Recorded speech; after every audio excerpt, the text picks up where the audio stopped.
Has our script gone bad? There we go. Okay, welcome. Let's go ahead and get started with the Pledge of Allegiance. I pledge allegiance to the flag of the United States of America and to the republic for which it stands, one nation, under God, indivisible, with liberty and justice for all. Thank you. And I'm going to deviate slightly. It looks like we have a scout troop with us today. Who do we have visiting us? Which troop? Troop 4389. Troop 4389, we welcome you. All right, I am on the agenda to give a thought, and you know that I've been trying to give very meaningful and deep thoughts lately when it comes to my turn.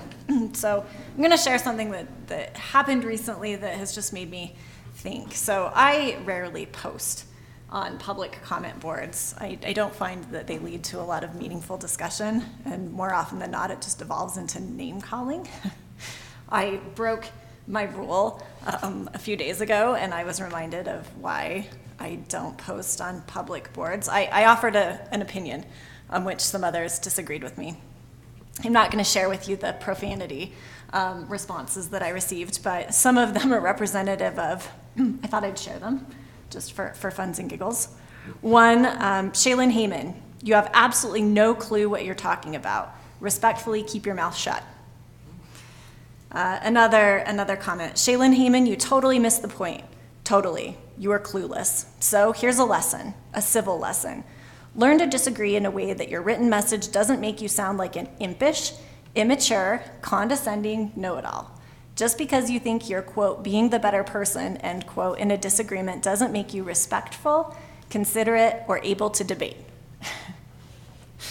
I'm a lawyer, and as lawyers, we're required to conduct ourselves in accordance with the rules of professionalism and civility. So I would appreciate if you would humor me while I wax philosophical for a moment. I would argue that we as a society would all benefit from a greater adherence to civility in our communications and in our interactions with one another. Unfortunately, I've said this before, and it just merited re-emphasizing again. Fortunately, I think that we as a planning commission do a really good job of being civil. We can respectfully agree to disagree with one another. And I thought I'd do a little sleuthing on the term agree to disagree. It's an English phrase, and it refers to the resolution of a conflict, usually a debate or a quarrel, whereby all parties tolerate but do not accept the opposing positions, but continue to remain on amicable terms while continuing to disagree about the unresolved issues. I would encourage all of us to continue in the spirit of that discussion. And if anyone wants to enlighten me on how online comments can be impish, I'd really like to know. But anyway, I really appreciate all of you for your civil discourse, and I think it's really important. So thanks for humoring me while I shared some of the more fun comments that came back my way. And with that, we'll go ahead and turn to our first item on the agenda, which is a discussion of the general plan on the South Main Street corridor. And we've invited the council to come over. So I will turn the time over to staff. I hate when that happens to me. I'm picking a jazz person. Okay. Sorry about that interruption. Corey. Thank you, Madam Chair and members of the commission. As we indicated, part of the effort tonight with the general plan is to talk about the South Main Street corridor. There's been a goal of the council and the commission to readdress the South Main Street corridor. We've had several meetings and discussions together. That kicked off this month to talk about how to revamp the general plan portion, and then we'd later move to a second phase with the zoning ordinance. As you met last week, you talked about a number of items that you raised in trying to look at the direction I provided a memo trying to summarize what I heard from that discussion rather than speak for you. And the purpose of the memorandum was to at least raise matters that could be discussed with the City Council. Tonight's meeting with the City Council is a discussion. It's intended to be able to dialogue about some of the questions and matters that you're thinking about for the South Main Street plan. The issue from a staff perspective is it's not really intended for the discussion to agree what the actual details will be for the general plan. That's certainly the role of the commission to make a recommendation, the role of the City Council to receive that recommendation and to determine if that recommendation has merit or should be altered or remanded back to the commission for further discussion. But tonight's meeting was a planned discussion in the process, and I think it was between both parties in previous discussions to be able to bounce off some of the fundamental elements that you're trying to address and assure that we're on somewhat of a track that would be helpful for an outcome rather than maybe some tangent that may not be, as I call it, measurable temperature of acceptance to a community. We've had that problem in the long past before I got here, where the discussions for a vision for the city were not really in line with the temperature of the community, and it raised a lot of concerns, and it also raised concerns during an election period. So we're hoping to avoid something that goes down a path that is completely undesirable. So I've outlined the memo. There's two parts to the memo. The first part of the memorandum coming to you is discussing some of those fundamentals. What is the corridor like? What are the characteristics from a land use planning standpoint? And we've discussed previously 5 parts, and I've listed that in the memorandum, the South Main Street area. We've also, as a part B of that, looking at the corridor, there's some discussion. The previous plan divided the corridor up into different rooms. There's some concept of keeping a little bit of those rooms, if you will. I think it's going to be a looser and broader concept. But we talk about how the north end, the City Hall and Civic end, and the traditional Main Street might have some distinctions and what they may be. So we talked about that. The other thing that was brought up at the last commission meeting is the tension between existing commercial, promoting or at least stabilizing and securing future commercial, but also the discussion of residential. Residential is a component of the corridor to some degree, and the tension between what kind of residential, what happens is you introduce residential with commercial, and the commission raised some concerns about that, of going too far one way or another. The tension of whether the commercial can be viable for the long future, as well as redevelopment opportunities that might go faster in a market rate, particularly with residential. And what would that look like? How much does it compete with each other? And one of the issues brought up at the commission level is a discussion of the fiscal anchor of the corridor. And does the taxable amounts that are received from the corridor something worth keeping or moving a different direction? And the discussion was from the commission was maybe we need to extend some additional time to have that kind of study or information, and to what extent. So I think that's part of the discussion tonight, as to how much and what extent.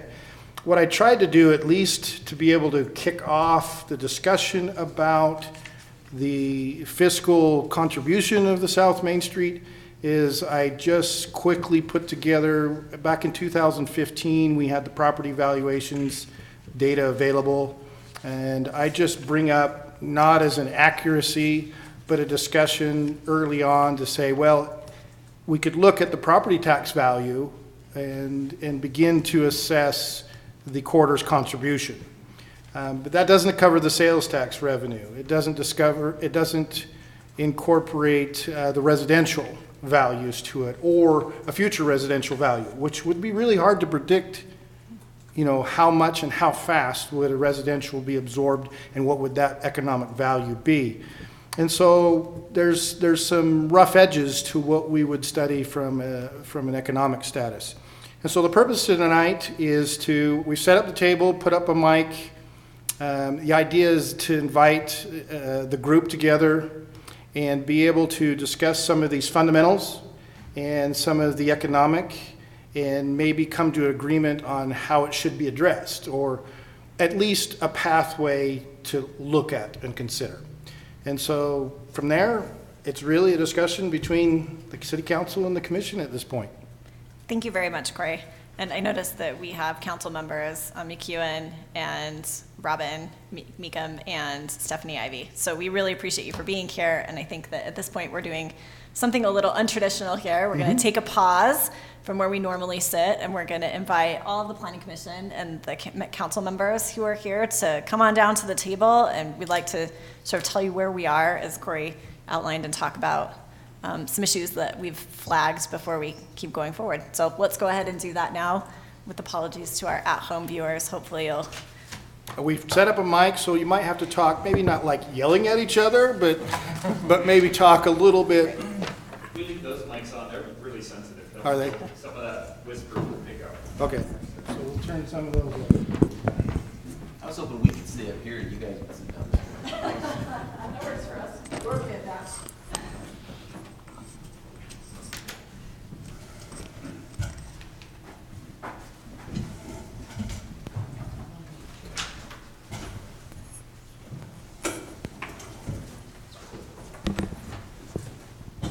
Which is my camera ready side.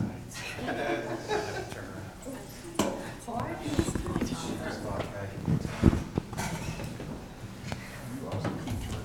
Excellent. Thank you so much for coming.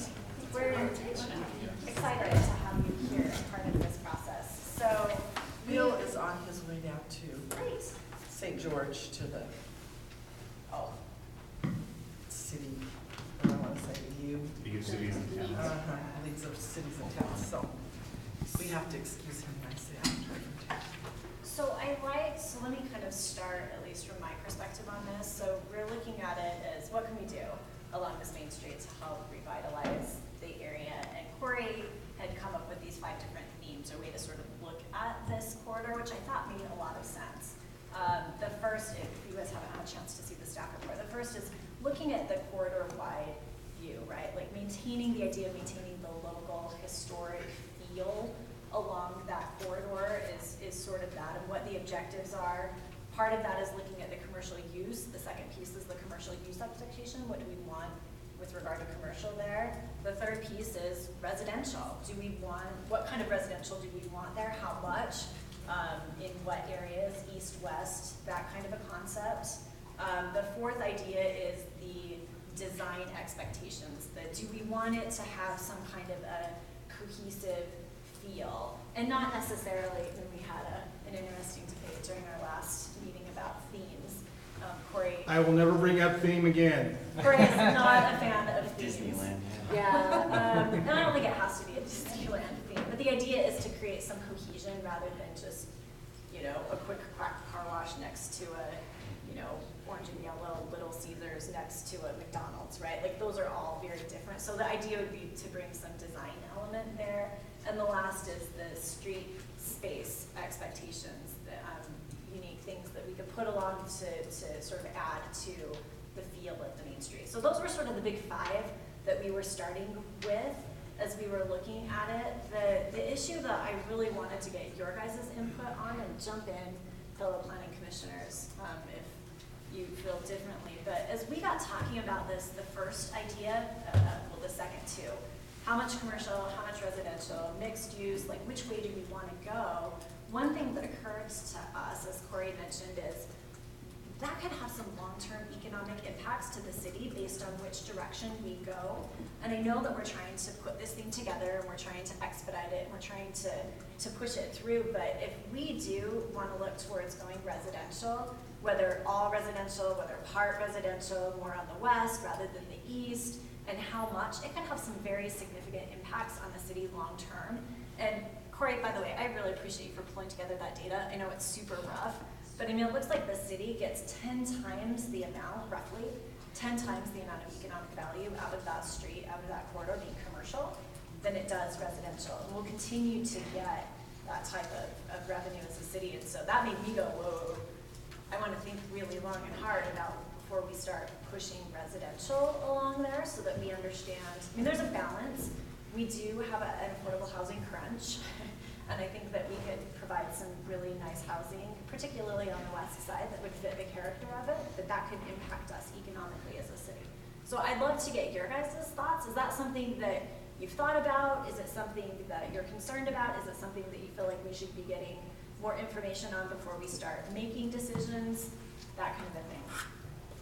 Well, I have to tell you, I felt better this afternoon. You guys, I want to say, I don't know how to say this so it comes out right. It's politically correct. You guys have done exactly what I think your job is.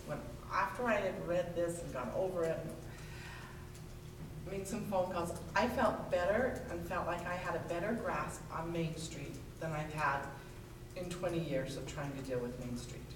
So I felt like the things you brought, I was able to think about, because we sit around and you go, what do you want for Main Street? Well, I don't know what I want for Main Street, but the things you brought really made me think and really helped me think about what I wanted for Main Street. And so for that reason, I thought, yes, that's what they're supposed to do is, look, listen, think about this. And so I was very appreciative. Going through the things that Corey had put in the staff report. I'm very much with you as far as I am concerned about the sales tax base. I said that before. I don't want to put a lot of money into a study for sales tax base because we don't know what our sales tax base is going to be. I truly believe 80–85% chance within the next few years our sales tax base is going to come to services. And services is kind of what I'd like to see on Main Street. Number one, because that's going to help the people that live there. It's going to give them what they want. I mean, and then they're going to help the business by having business. So I'm still very strong soft commercial services on Main Street because I think it fits with the neighborhood. I think the neighborhood can fit it, and it can, but it will help our sales tax.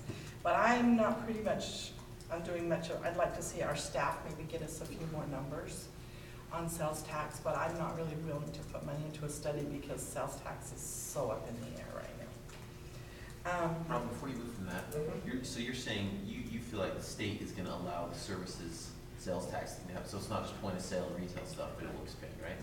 And if you had to guess, I don't know, what percentage of the city's revenue comes from sales tax versus property tax?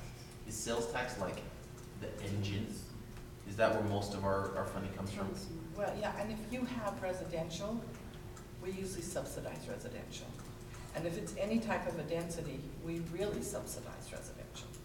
So to put residential on Main Street is gonna cost us. Meaning the percentage of the value we take from residential is lower than the percentage of the property value from commercial? The cost to the city to provide the services to the residential see. is higher than what the revenue is that comes in from.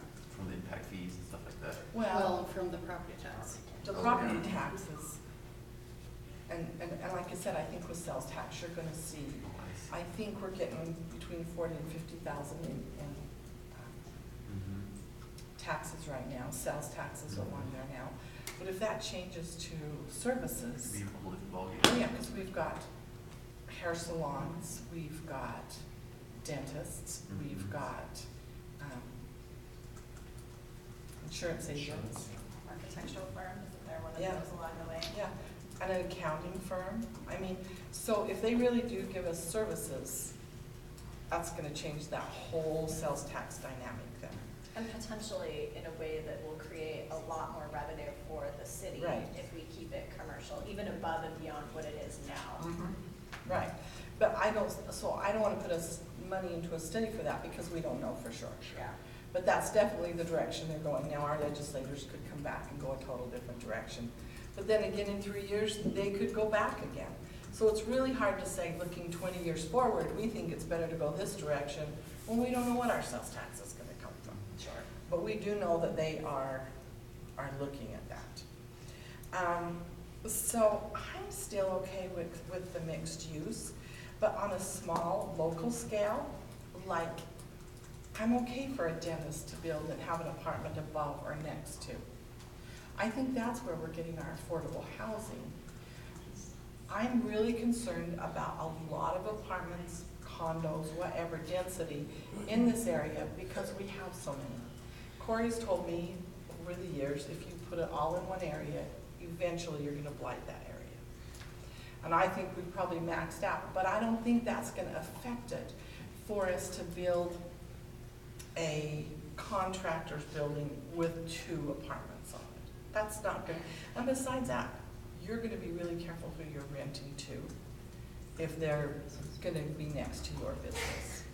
So something like Bountiful Music, have you seen they got their Bountiful Music store that's right there, and I think there's 4 units or whatever above it, something more like that, Yeah, rather than Brighton Homes faux commercial thing where Right. they just put the. right, right. And I want the focus to be on the commercial. I don't want you to build a snow shack and 4 apartments. You know, so I want that to have to be the biggest square footage is your business, but then allow you to have an apartment over, or depending on how much ground you have over, and maybe one behind, or something like that, because I think financially it's gonna be easier. You could build a business down there easier if you knew that your rent was gonna be paid by the rental. And I don't think our world's gonna get any better. I think you may be really happy to have somebody over your dentist office, so if a window breaks during the night, you've got somebody there that, you know, so. So Robin, if you do that, then if we put that commercial on the main floor and you put some residential units above, would you be comfortable with density in the 8+ units per acre? I wouldn't go up at all. You'd still stick with the density where it is, okay? Might even go down. Okay. Less than 4 per acre. Well, no, not less than It's- 4, it's 6 and 8. Yeah. It's 6 on the east and 8 on the bottom. But I might even go down. I'm not looking for density to be an incentive, which is what it was when it was first put out, it was an incentive where we wanted these businesses to come, and so we gave them this, and move their buildings to the street. We had to give them a huge incentive. I'm not willing to I don't think that's the incentive. I think the incentive is you can build a small, I want to say local, but not necessarily is it going to be a local business, and have a couple of apartments, so that the rent is going to be more of an ADU type of rent, an ADU type apartment. I don't want big fancy apartments. I just want, you know, a little bit, there might be some affordable housing for kids that are going to go to school or something like that. Have you looked at any research or studies or have any evidence to suggest that the current, because most of these places already have existing buildings, that they would invest the money to tear it down, to rip up the existing asphalt and put in the type of small apartment, office dwellings that you're considering? Because as I understood it, the 8 units per acre, for example, like part of that was fed into, otherwise it wasn't gonna be economically feasible for people to pay to rip down their building. Right, to I don't increase think things. you're gonna, I'm not trying to encourage them to rip down their building. Oh, sure. I'm saying Ann Fidel could put one on top of her building or out behind her building. You know, there are people that I know, Cook Realty is looking at redoing their building. So it would give them a little bit more incentive to redo their building. It wouldn't be the incentive. They really want an office. But that would just be a little icing on the cake to be able to put 2 apartments there so that their building is financially viable, but they're not making the money actually off of the rent. They're making the money off of the business. But we've got, you know, a couple of apartments with the buildings. So like I said, I think that they need to be more on a small local scale, more like an ADU, accessory apartment, And I want the commercial use to be the main use and I'm just giving them just a little bit to make it so that they can, you know, if you are an accountant and you want to open a business there, you're not really sure whether you build a new building or you take an old building. But if you could have 2 housings in there that were bringing in, you know, $1,000 or $2,000 or $3,000, that would probably pay for your rent on your building. I still think we need to look at the east and the west, the east side and the south and the west side. And generally the idea is that a little more protective on the east side, right? And then, But here again, I think you've got single-family homes, and they have a little bit more of an expectation of what's next to their backyards than an apartment. Yet on the other hand, we don't want too many apartments because the whole west side is already apartments. If you want to do something really interesting, which I did years ago, which shocked me, I was just trying to get information to bring to the city council, because you know the city council never listens to you, so I was trying to get something. And so they listened to me, and I went over and I drove from Pages Lane to Parish Lane, up and down. I've lived here my whole life and I was shocked. I didn't realize it was an apartment or a condo back to back to back to back to back. I mean, it really is, when you go down there, you'll be shocked if you actually drive up and down each road to find out that the west side is almost all multifamily. Yeah, I mean, you've got homes across from the junior high, you have the courtyard over there. But on the other side, you have the courtyard and you have the Riviera and the school, but then you get over here and you've got, I mean, as you come this way, you've got Cook Apartments and you've got Riviera Apartments and you've got the Trump Townhomes besides your Bamberger. I mean, I was shocked. I'd get down in Bamberger and I'm looking over the fence and I'm like, that's another one over there. Like I said, I was raised just a few blocks from here. I had no idea. So I think we need to be careful and not bring too much. I honestly believe, even if we try to do 6 per acre, you're gonna have a huge outcry again.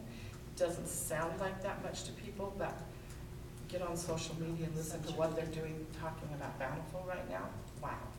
So I think we'd be better off to keep it really small, but give an incentive for good businesses to come to town that are gonna bring sales tax. We don't want a small business and 5 apartments.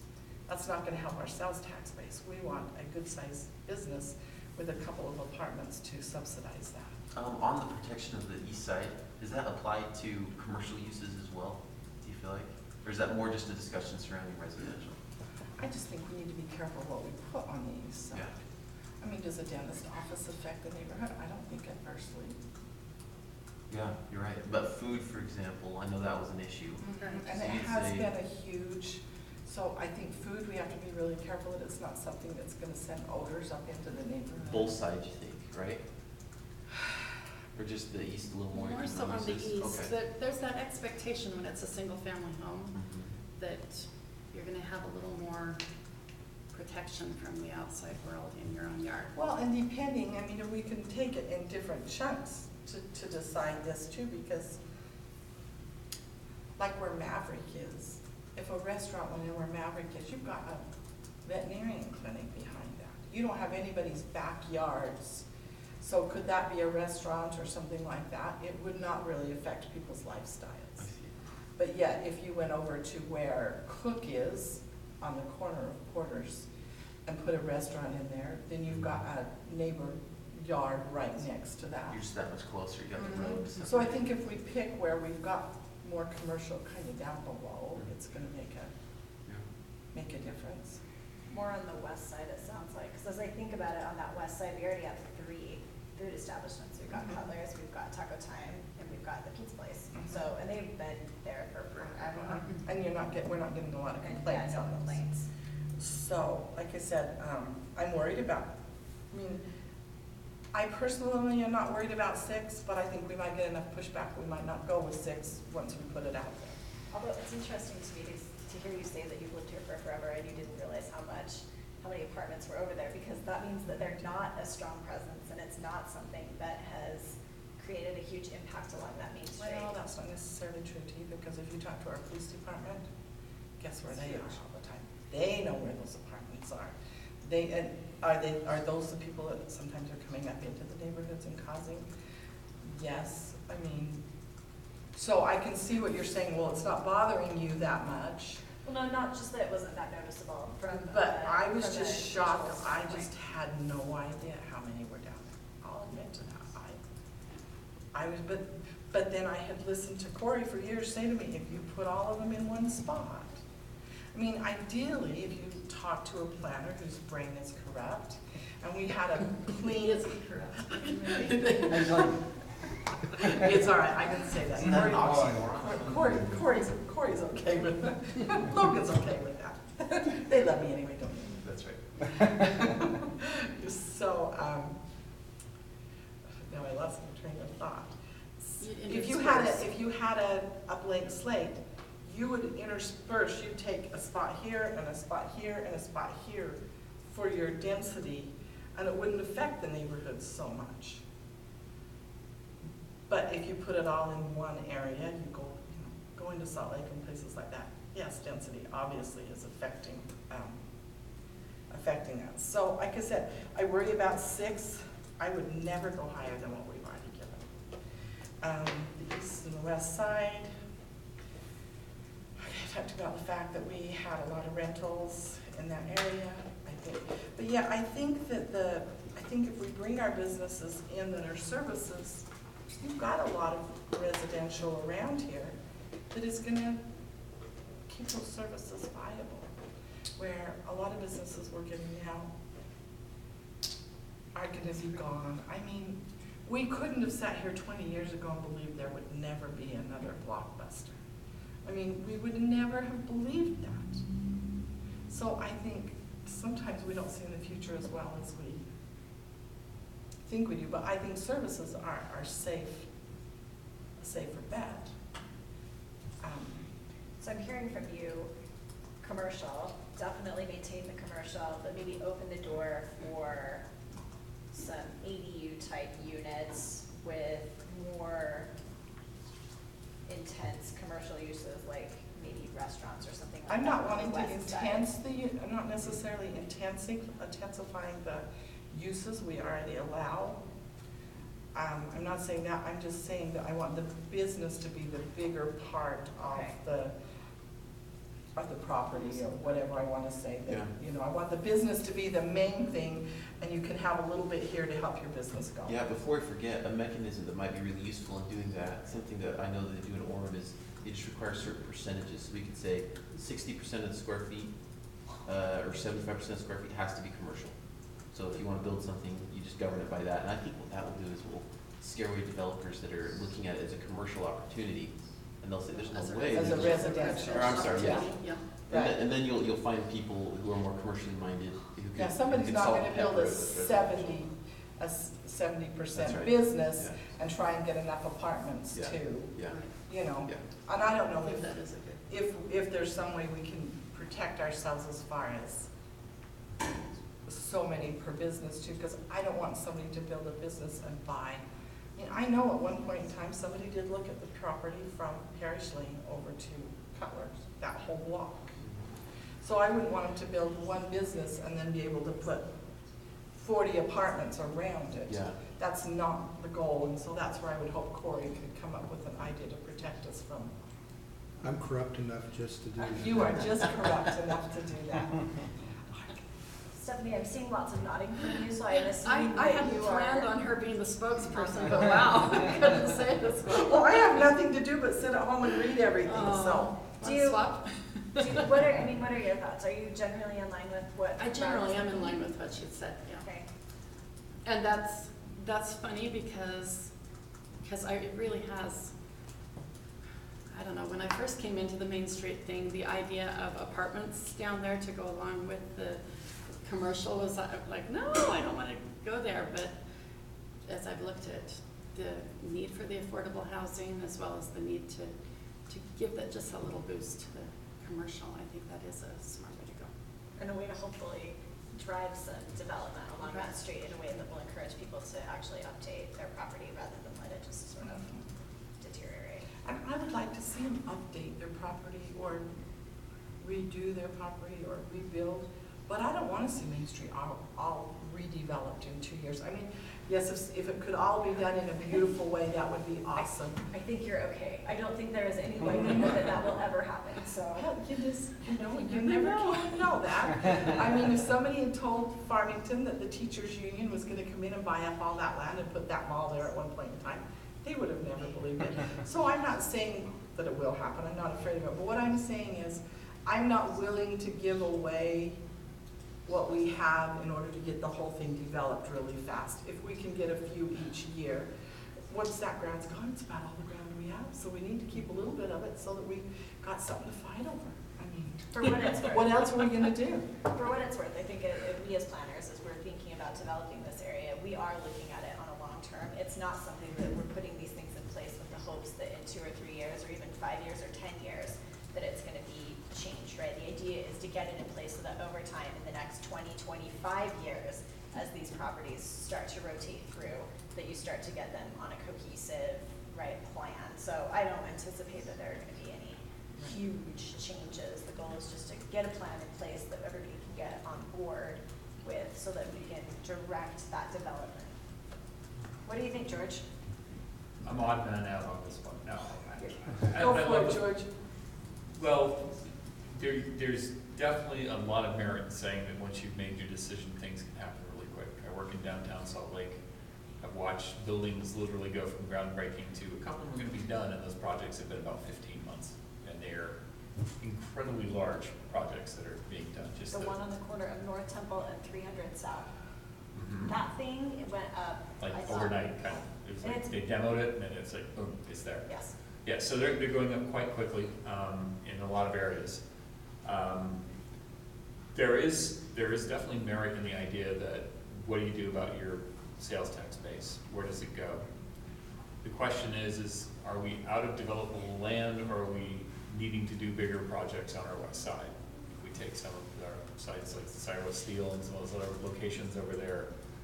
Are those right for a 20-year plan for, say, a Farmington Station type mixed-use development, something that's a large planned community piece that includes a lot of mixed-use development, a lot of commercial? I think there's possibilities there. Would the city survive a loss of the sales taxes off of Main Street if it all went residential? I'd say the answer would be yes, we could. Would we want to do that? Not necessarily. And this is the thing I want to make sure people understand. I don't want to force businesses out. I want to make sure that when we're talking about Main Street as a compatible use situation, there's been some conversation about, well, east versus west. West, they're different home styles. They've had grandfathered uses in, if you could call it that, for restaurants and so forth. So they're more tolerant than the east side, which is more established, single-family homes, whatever language you want to use. And I'm okay with that to a point, but I think that we need to be equitable down both sides of the corridor and not create a west side of the tracks, east side of the tracks mentality. We're a city too small to have that. If anything, I'd say west of I-15 or east of I-15. If we're going to pick a demarcation, I don't necessarily think it should be down the middle of it. Yes, I work on that side of the city, so That's why. that's why I'm corrupt. That's where We the put our correct lines planner are. down there for a reason. Although, I mean, we already sort of had that divide. We Because do, we've got, but- as Robin points out, a lot of higher density housing on the west, not the east. On the west, we've got the restaurant uses. On the east, we don't. On the west, we have 8 density per unit. On the east, we have 6. So is We that do. something that you would make more uniform? If I can keep the impact the same, sure. Yeah. But I, from my perspective, if I live in one of the places that are on the higher density end, apartments are a different animal. We understand that's a population that by nature is transient. They may be there 3 or 4 years and they're gone. And they move on with, either they move up the property ladder or they do something else. Small condominiums, different story. People are going to be there forever. I was surprised that some of our, I'm trying to remember the name. It's not the, it's got the wood slat roofs over here. I'm trying to think of its name. Right next to Bamberger Trail. What's the name of it? Cedar Springs? Cedar Springs. I knew we'd come to it at the same time. I was surprised to see a unit listed last week for $180,000. So what that's telling me, and then there was an article that came out just this last week that Utah is now, in the Salt Lake Metro, is in the top 10 for hardest places in the states to get on the property ladder. You just can't get on. And if you're millennial, you just don't have a hope. So either asking all of us to die off and will the homes to those in the next generation, the housing crunch continues. Are we gonna solve it on Main Street for a large percentage of people? No. At the densities we're talking about, which I am in support of, you're not going to solve the problem. The only thing I think that you get is you'd get probably a faster development cycle if you were more friendly to the residential side. That I could see happening. It would be just like Salt Lake, you blink and wow, there's a building there, where'd that come from? If there is a possibility to do these live-work units or mixed use that involves a commercial footprint and apartments, I'm good with that. I'm a little bit more flexible on the size of the commercial space. And the reason why is because services businesses don't need the floor space that other commercial organizations do. Where is that? I can pack half a dozen architects into the same space it takes me to run a small, 7-Eleven. Yeah. You know what I'm talking about. They need their footprint, it's not that big unless they're going to the plotter to get stuff, right? So depending on and I'm not a believer that services is gonna come in this next legislative cycle. Just the train wreck of arguments about how this thing would be administered and how you would have equity in terms of services based on city. I mean, it was just a train wreck at the end. I was like, ugh. They pulled it because they realized it's a lot more complicated than it sounds. So is that coming? Potentially. But once you get done being beat up by all your special interest groups and services groups that don't want to be a taxable item, maybe 10 years from now, I could see some level of services. Maybe there'll be a slow phased in introduction, but I don't see services replacing regular sales tax, one for one anytime soon. So to me, that's not the real argument. It's you could be prepared for that, but I don't know that that's going to change necessarily. So backing up to the footprint versus apartment space, I'd be more flexible on that. I think it's great if we can keep businesses in place, or businesses that want to expand that are compatible with the neighborhoods. I could realistically, I know Robin's going to probably throw something at me. I could see very realistically a very small footprint for the commercial space and a lot of apartments, or condominiums, or some other high-end living arrangement based on the type of use. I just, looking at the area, just in my mind, I can't see any footprint that's big enough to create a good services. I don't know, maybe somebody's got some ideas. What's the service that fits those footprints that's going to be used by the neighborhoods above what we have now? And are they, I mean, like, an architectural firm or a law firm or something like that, great. Some of those footprints work. I just don't know that there's a lot of services I can picture that are going to service the neighborhoods based on the sizes. You've got nail salons, which are huge. Sure. You've got hair salons, which are huge. I'm not trying to say that the businesses are gonna be so big. That's why I'm saying, in some ways, if we kept the lots smaller, because, like you said, gonna build a architectural firm, my building's not gonna be that big. Right. I'm not trying to incentivize getting Main Street developed by giving up to the residential. Mm-hmm. And so I guess what I'm saying is, I'm just willing to give a little bit of an incentive to the businesses to bring businesses onto Main Street that are gonna be compatible with Sure. with what, what they are. So that's why I would require the 80%, is because I don't want to incentivize the resident. I mean, I respect everything you're saying. Right. But for my own view, I don't want to see that much residential on Main Street. I think you could sell it off in, I mean, Logan, you're in that business. Tell me, if this went residential, we could be gone in 2 years. Yeah, I think some of that property that's like by the O'Briens and a few of the others, I think they're interested in selling, and I think, you could pay for a good bit of demo depending on your density. Yeah. Yeah. Well, see, I was taking your snow shack example, and the way I worked it out in my head was, if there's a snow shack that has 4 apartments on top of it, I'm fine, because I have sales tax, or I have a potential services business in there. So the 80, I guess it's, to me, it's down to the lot sizes of what's there. 80% commercial, I don't know if you're gonna incentivize anyone to actually do a demolition and. But I know, because I've talked to, I probably shouldn't put their name out, but I've talked to somebody who owns property down on Main Street, probably most of you will know.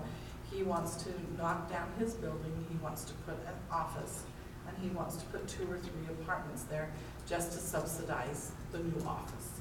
So he feels like he can build himself a really nice office, put 2 or 3 apartments around it, and those will pay for the office. So he's not at risk on putting the office in there. So it's like one building? Or is it, are you talking about detached? Because to me, if you're gonna do that, it seems that the right way is it's one structure. And I think that's probably what he would have as his business out front, and then maybe an apartment on top and one to the side and one to the back. What, just out of curiosity, what is stopping this owner based on what the existing I don't regulations are think now? there is, I think he, well, I mean, I'm wondering what we would do differently than what is in place right now that would part of it incentivize that. was and for him, probably not, because I think he's gonna take it down. I think it's just been timing, his own personal timing, but I know that that's his wish to do. He's been concerned when we've talked about this, that we were gonna not let, you know, any residential or any of the mixed use, and so for that reason, I think, you know, so we can. I got my eagle in that troop, actually. I was watching one of them just try to sneak out ever so softly. It was really cute. Okay, this is helpful. So, if we went one way or the other, it's not, I'm not gonna be horribly disjointed. I think that the real issues that we have going forward are is making sure that the plan supports peaceful coexistence is the term I keep using. It's my own, sorry, I've come up with something better eventually. And that we're looking at a development cycle that lets us do something substantial in a time frame that's meaningful to the community. So whether that's as planners thinking 10, 15, 20 years, politicians thinking next week, or 2 years down the road, something that the community can get behind. Because we look at, as the fire station's going, which is a great looking development, even though it's not done, you're gonna look to either side and go, man, I wish there was something to kind of bookend that or to look good next to it. So I think it's going to achieve an objective. It's going to incentivize some sort of look and feel and hopefully some development around it. Any other comments? Yeah, my thoughts are just, if I had to summarize, I'd say we want to keep it commercially zoned, maybe allow residential as an accessory use. I feel like to maintain the vision that I've heard, I think you got to keep it as part of the same building if they want residential. I just feel like that's too hairy to have a separate one. Like someone might say, well, I have that commercial building, so can I annex this and then can I build that here? I think you're I right. think you keep it in the same building and then you get comfortable on square foot ratios or something like that. And that way you keep it commercial and you don't sacrifice that commercial property, whether, because you still might get point of sale stuff there. It's possible. Heaven forbid. It's possible. And so you still might get tax revenue regardless of what the land legislature does, but yeah. The only thing I wonder if we could chat about real quick still is like the design of the public space stuff, we kind of went back and forth on what do we want there. Is that something that we want to cover? Yeah. I think that would- Let me just give you sound like some, this. if you want to go on that to seed it. Remember we had the big public space plan and it was on steroids and people were uncomfortable with it for a whole host of reasons. The council did adopt a guideline of the existing code, and that was, we had a discussion about symmetry on each side of the street, and the symmetry argument had won. It's now sitting with a 4-foot park strip and a 5-foot sidewalk is the current policy. So the idea is to get away from the term that we've used, public space plan, because it has already a label attached to it, trying to come up with some name, roughly the corridor street space plan. And it's to reiterate the agreement on discussions with the sidewalk widths and the park strip widths and the symmetry expectation, because right now they're different. The other issue that came up is earlier is the bike lane issues and striping that UDOT wanted to go through on that. So I think we have some public space elements. Others just to seed it. We have overhead power lines. We've had discussions in the past. Rocky Mountain said you're nearly 10 million. So if you can do it, come up with it, we'll bury them. So we have the competing interest of the power lines on one side, not on the other. We have the whole issue of street trees. I know Becky is, She is a tree yes, not excited the direction that I'm suggesting per se, but that's to further debate. But I think we have to think about what's happening in that public street, and street trees or set behind power lines. We've got a lot of utilities in there, bike lanes. The whole issue in the past is speed limit. Remember, the public came out when we were looking at reduction of speed limit, and there was some discontent about that, saying, no, I need to be able to do my 40, 45/50. Robin knows all about what people's speeds are in the crosswalks. But I think we should set those expectations so as UDOT comes through, they can contextually plan their design elements around the unification of the corridor. So there's my spiel. You can run with it or not. Sidewalks is a big one for us, or not sidewalks, excuse me, crosswalks was a big one for us. We felt like there are not enough crosswalks along that strip to facilitate back and forth. I mean, really, there's the one over by the You have school. to know that that's Maverick, UDOT. that's UDOT, I know. And we have to be really careful. UDR. Yes, you are on YouTube.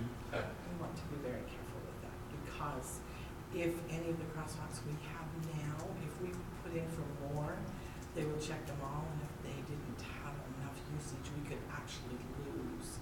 And that's why we stopped looking for new crosswalks. Call me, we'll talk about that. It's very interesting, and I have actually talked to UDOT about it, and so. I see so many people jaywalk on that street. So Many people jaywalk on that street. And in order for there to be a crosswalk, it has to have so many people per hour. They have to pick an hour, and you have to have that many people go through that crosswalk. So even where we have some, if that many people is not, we could lose that, and that has nothing to do with us. I'm still worried about the battery power going out in the middle of the crossing that's not there to Maverick and getting a drink. Yeah. This was really helpful. Like, we just wanted to touch bases with you. I Like, we just had- felt so good this afternoon. I was like, finally, I feel like I can say to somebody, I'm not gonna find everything on Main Street. I kind of know. And you guys came up with enough ideas, and you kind of helped me direct my, you know. Good. This Thank was just you. we wanted to take your temperature, make sure that we were going in a direction, roughly. I mean, I recognize you guys are not all on board. Frankly, I don't Right. think we are all on board yet as to what we want, but we wanted to make sure that we were at least heading in the right general direction, and now we feel like we can go and fine tune some more as we bring this back to you.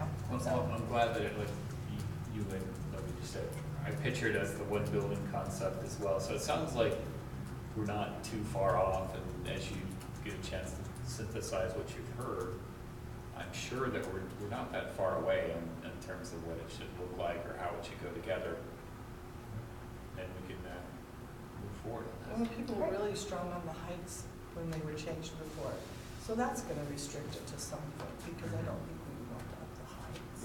So, all right. Thank you guys so much for taking time to come. Thank you for having us. That was great. All right, and now we will go to March hours. This is really, I'm glad that you decided to take a look. This is good. Thank you. That was, I don't know whose idea that was, but thank you for that. Yours.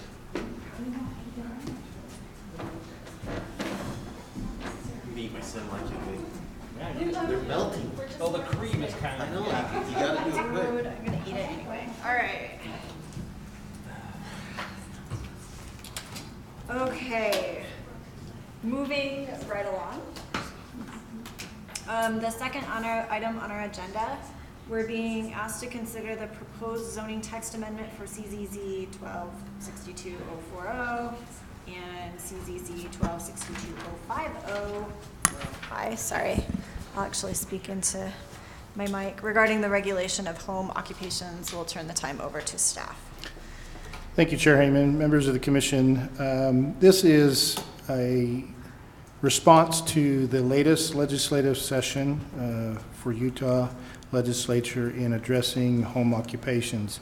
Just a quick summary so it catches you up to speed. For the last couple of sessions, there has been a legislative action discussing municipalities' regulation of home occupations. The first legislative over a year ago was a discussion about charging home occupations and fees associated with it. They did address in that legislative session that the city was required to, and Lisa can correct me if I'm wrong, but the city was required to be able to show a beyond normal impact that needed to be mitigated, and then you could charge that fee for the home occupation. A year ago, a little over a year ago, the city came in compliance with that, and here's how we adopted the ordinance. Home occupations were no longer required to pay a license fee, so that matched the previous session's discussion.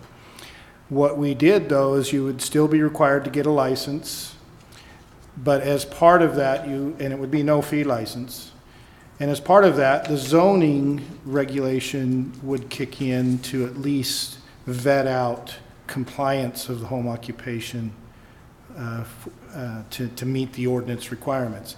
And there was a small fee attached with that. And so we adopted the no fee license, but still required you to be licensed. And we adopted the zoning approval where there was a $40 fee. My professional opinion is Centerville was very low in fees. Historically, some of the bill sponsorship is you had $350 being charged for a home occupation. So there was quite a variety of municipalities and their charges, and I think that's what the state legislature was trying to at least address. Obviously, there's lobby groups that participate in that process that wanted to protect home occupations as a whole from regulation by municipalities. This session came back. Apparently, other jurisdictions did adopt something akin to that, no fee, but and step back.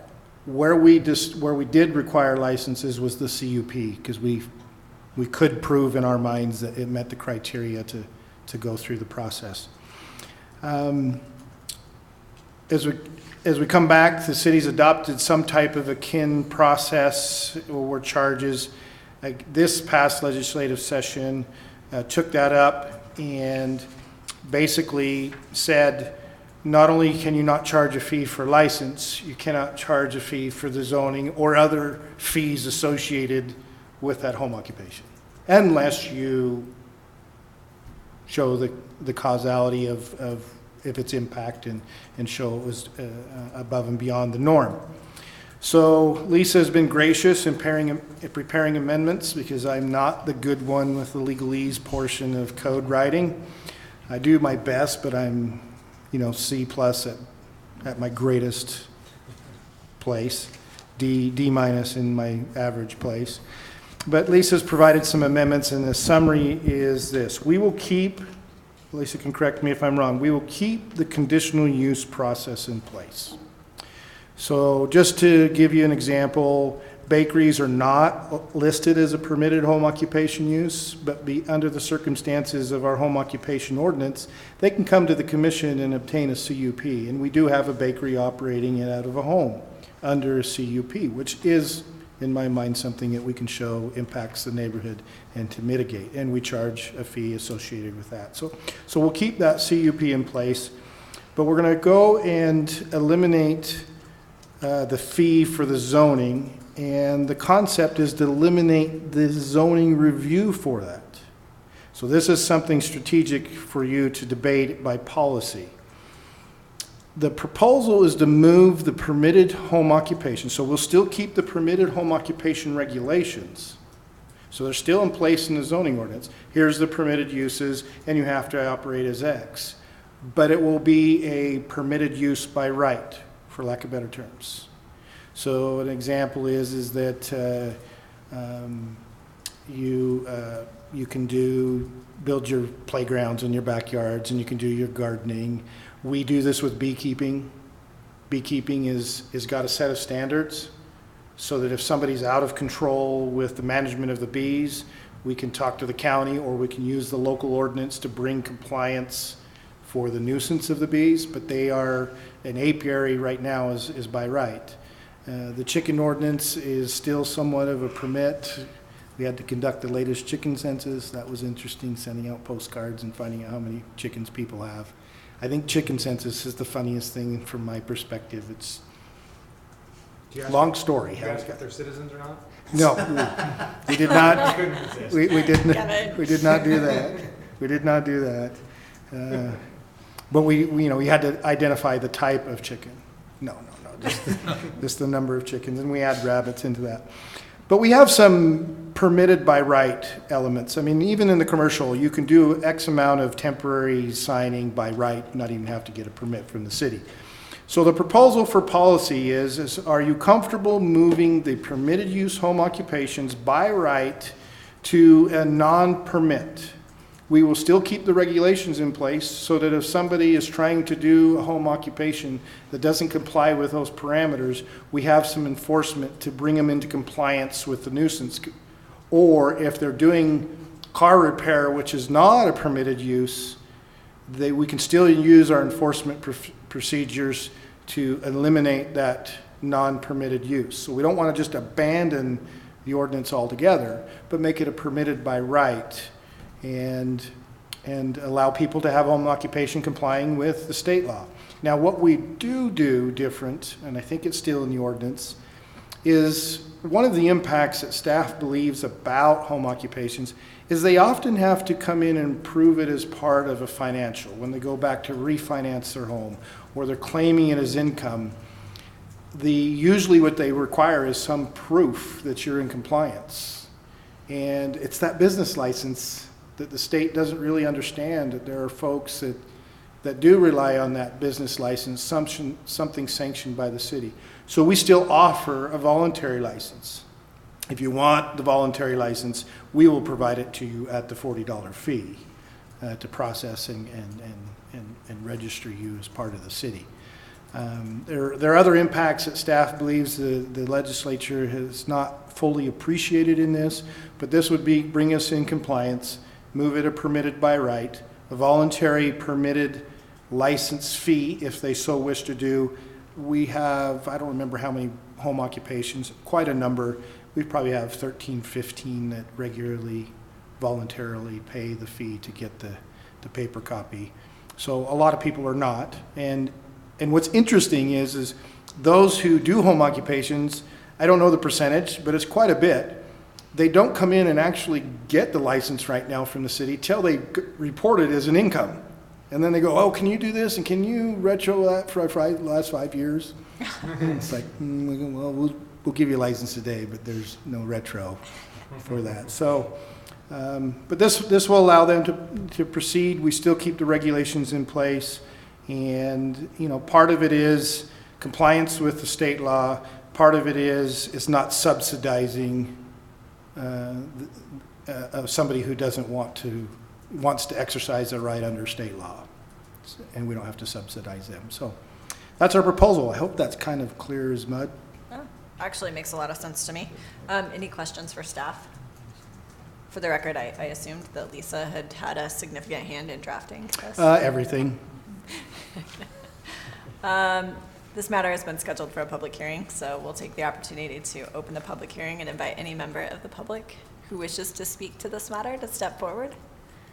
Seeing no one step forward, we'll close the public hearing. Any further discussion or debate? I'm in favor of it. I think it's a move in the right direction. The more we can handcuff Corey, the better. I am corrupt. The chair, seeing no further discussion or debate, the chair will entertain a motion. I hereby make a motion for the Planning Commission to recommend to the City Council to approve the proposed amendments for home occupations as presented by the staff to the Planning Commission with suggested reasons for action A, B, and C. Second. It's been moved and seconded. Any further discussion or debate? If not, we'll start with you, Commissioner Daly.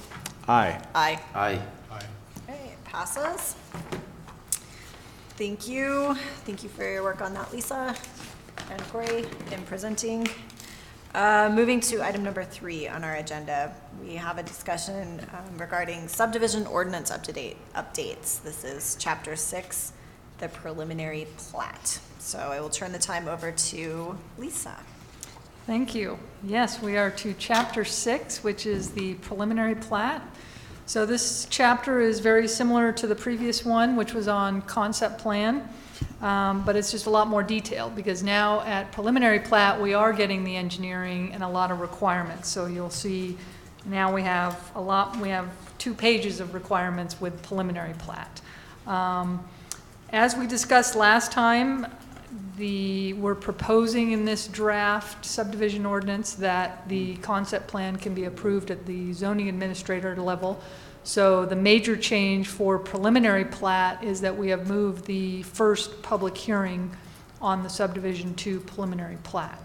So you'll see that, I guess that is on page 4, when we get into the planning commission decision, that the planning commission would then have a public hearing on the preliminary plat.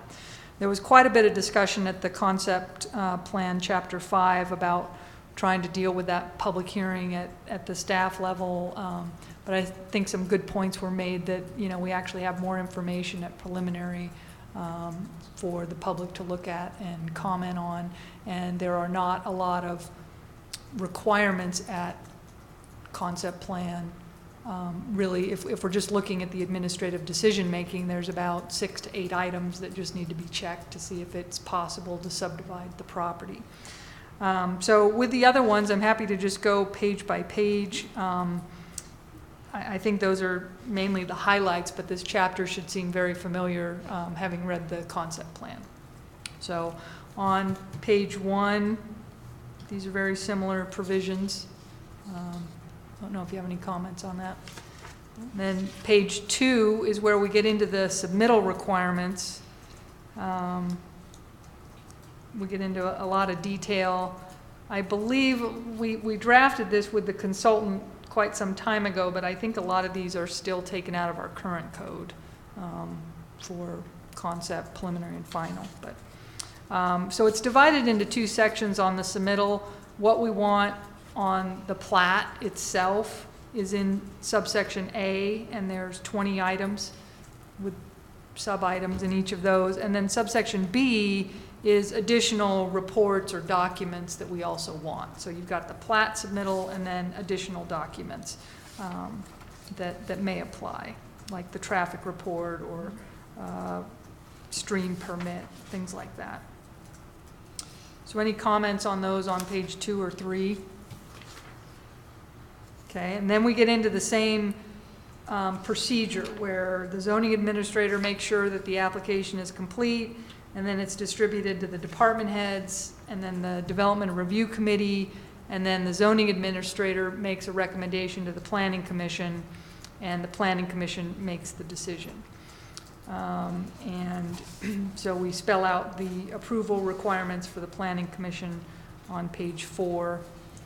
And then page 5, I also took out, I think in the preliminary plat, we had a phasing requirement, but similar to the concept, I took it out for this. So that's it. So are there any typos or substantive comments on preliminary plat? Remind me again the narrative around the phasing. So you said you removed it from the concept and the preliminary. Yeah, so the idea, and this was discussed with the consultant, that we didn't want to allow the phasing of subdivisions. And when a couple weeks ago when we were talking about the concept plan, it was agreed to put that provision somewhere else, because in my opinion, it seemed hidden in the concept plan. I think it should be in general subdivision requirements, which might be chapter, 8. But we have general subdivision requirements, like, you know, the lot size and stuff, and I think maybe that's where we should put phasing. And then the idea was to say, you can't phase it unless approved by the planning commission, or something like that. So we might be going back on our desire to not allow phasing, but we can have that debate in chapter 8. I'll take a stab at drafting a revised phasing restriction. But, you know, I don't love phasing site plans, but we do it, and I think if maybe we provide a little bit more input of this is what you have to have in your phasing plan, you have to show exactly how the public improvements are going to go in, how each phase will stand on its own, should you never complete the future phases, how the property will be maintained, you know, while it's not developed and all of that, so. Great, thank you. Lisa, the only thing I caught by way of potential typo, I'm not even sure, in that very last section, subsection A, at the end of the line where it says within 12, is there a space between the N and the 1? I don't That think just so. looks particularly squished there, but that was Okay. it. Great. For me, anyway. Okay. Anyone else? Thank you very much, Lisa. Okay, and Fastest one to review. the next meeting, the first meeting in May, I will be at the Municipal Attorneys Conference. So I'll just bring the last meeting in May. Okay. We'll bring Chapter 7. Sounds good. So next up on our agenda, item number 4, we have land use training, an additional discussion about what hats we wear. I think Lisa had an announcement.